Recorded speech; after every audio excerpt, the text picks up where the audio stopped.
বাড়িতে কেউ আছেন? হ্যাঁ, কি হয়েছে ভাই? হ্যাঁ, বাড়িতে আছি তো। কি হয়েছে বলেন।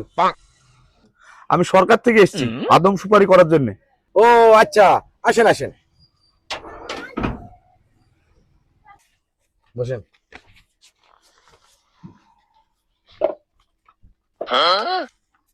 আচ্ছা, আপনারা কজন ফ্যামিলি মেম্বার? মাত্র 10 ভাই বোন আর মা আর আব্বা। দেশের যা পরিস্থিতি, আপনার আব্বা মাকে একটু বারণ করতে পারেন না?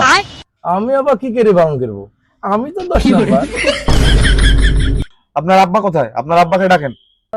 আব্বা তো নাই, আব্বা হসপিটালে। কেন? কি হয়েছে? আমার মার বাচ্চা কাচ্চা হবে তো, তাই আব্বা হসপিটাল আছে।